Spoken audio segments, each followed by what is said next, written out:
Penguin Random House Audio presents Robert B. Parker's Someone to Watch Over Me by Ace Atkins.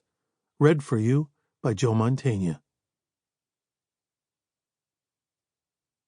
For Mel Farman, keeper of Bob's memory and Spenser's spirit, a true friend. Chapter 1. It was early evening in early summer, and my bay window was cracked open above Berkeley Street. I had a half-eaten turkey sub on my desk and the sports page from the Globe splayed out underneath. Dan Shaughnessy proclaimed Mookie Betts to be overrated.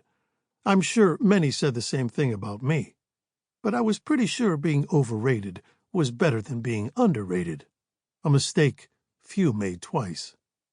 I contemplated Mookie's situation as I heard a knock on the anteroom door. "Second door on your left," I said. Mattie Sullivan entered my office. "Still having trouble with the advertising firm?" "Bad advertising to list their own address wrong." "Freaking morons," Mattie said. Like me, Mattie suffered few fools. And as my occasional secretary, part-time assistant, and sleuthing apprentice, she didn't take kindly to the two-person agency that had rooms down the hall. Mattie leaned into the doorframe. She'd grown into a tall girl with long limbs, long red hair, and a heart-shaped Irish face full of freckles. When she smiled, she could light up a room. But Mattie rarely smiled, and wasn't smiling now. "You need anything else today?" she said. "Nope. I paid the rent, deposited the checks, and talked to the painters about next week." "What happens next week?" "They paint," Mattie said. "This place hadn't had a touch-up since 1982. "What do you know about 1982? "That's the year my mother was born." "Ouch." "Yeah," Mattie said. "Truth hurts, big guy." Mattie hung in the doorway, green eyes lingering on me as I turned the page of the newspaper.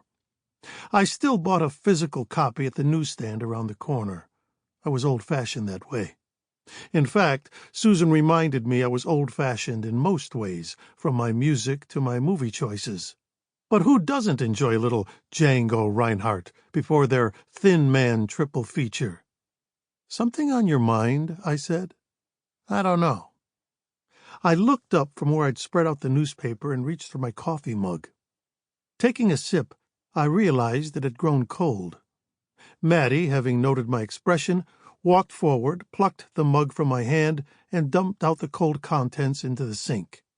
She refilled the mug from the Mr. Coffee atop my file cabinet, slid it before me, and took a seat in one of my client's chairs. "Sugar?" "Nope." "So there's this girl." "Okay." "She's a friend, but not a great friend," she said.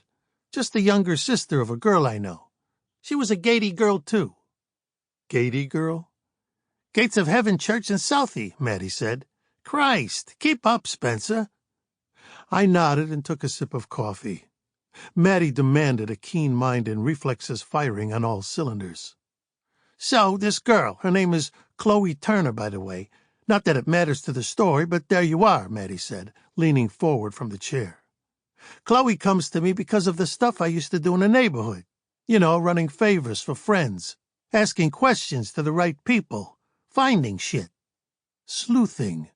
"I call it finding shit out," Mattie said. "But sure, sleuthing. Chloe wanted me to sleuth for her." "And what does she wish you to sleuth?"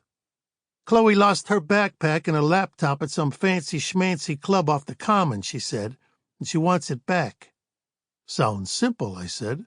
"Why does she need to enlist your services?" "Because they wouldn't let her back in," Mattie said. "They threatened to call the cops if she didn't leave. And Chloe had everything on that laptop, not to mention some personal shit in a bag." "Personal shit is hard to come by." "And so I went to the club and got the whole fuck-off thing from some guy working the door," Mattie said. "Not only did they say they'd never heard of Chloe Turner, they told me that if I or anyone connected to her came back, they'd call the cops. How do you like that?" "Not at all," I said. "What club?" "Place called the Blackstone Club," Mattie said. "Down toward Chinatown in some crummy brick building. No sign, just a big door and a buzzer. What kind of freaking club doesn't have a sign? One that wishes to be elite and confidential, I said, starting to stand. Shall we? Sit down, Spenser, Mattie said. You know the rules. When you need help, you ask. When I need help, I ask. So what do you need? Advice. I am an open book of knowledge. Mattie nodded. I nodded. I took a sip of coffee. It tasted much better hot, but I still missed the cream and sugar. Small steps. Here's what happened, Mattie said. Chloe doesn't want to cause any trouble and, more than anything, doesn't want to go to the cops. Her mother would go bullshit if she knew what Chloe'd been up to. I leaned back from the desk. Outside, down on the street, I could hear the whine of an industrial drill and planks of wood tossed against the pavement. A car without a muffler passed and headed out of earshot. A symphony of the Back Bay. Chloe knows a girl who promised her an easy $500. To meet a man at the club and give him a massage, Mattie said. Chloe says she was promised that was all there was to it. Had she ever met him? Nope. Did she have any expertise as a massage therapist? Christ, no, Mattie said. She's just a kid. How old? Mattie tossed her head to the side and leveled her eyes at me. 15. I felt the hair rise up my neck. My stomach turned a bit. I know, Mattie said, but part of what I promise is confidentiality. This sounds like a felony. Hold on, Mattie said. Only gets worse. I listened. Chloe says when she first got there, a woman met her at the club and gave her an envelope stuffed with cash, Mattie said. The woman told her the guy was some big-time executive hotshot. She didn't need to speak unless spoken to, had to wear this special outfit, pay attention to his feet. His feet. All creeps are in the feet, Mattie said. Anyway, she goes in there, the room all dim with scented candles and all that, and there's the man, lying on his back with a sheet covering the lower half of his body. Chloe says she was so nervous her hands were shaking. She starts to rub the man's feet, like she'd been told. The man makes some small talk with her. What's your name? What music do you like? Do you have a boyfriend? All that kind of stuff. She said he was nice, and not bad looking for an old dude. She said he was polite, until things got weird. Massaging a grown man's feet is the definition of weird. Chloe said she thought the whole thing was legit, until at one point the man raised up, threw off the sheet, and started going to town on himself. I felt my face flush. I wasn't comfortable talking about such matters with Mattie. I remembered when she was 14, coming to see me with a collection of crumpled bills in the hope of finding her mother's killer. She was tough as old boots, but would always be a lost little girl to me. Chloe said she just froze up, Mattie said. She couldn't scream, she couldn't talk, she couldn't move. She just stood there as the man got finished with his business. Ick, I said.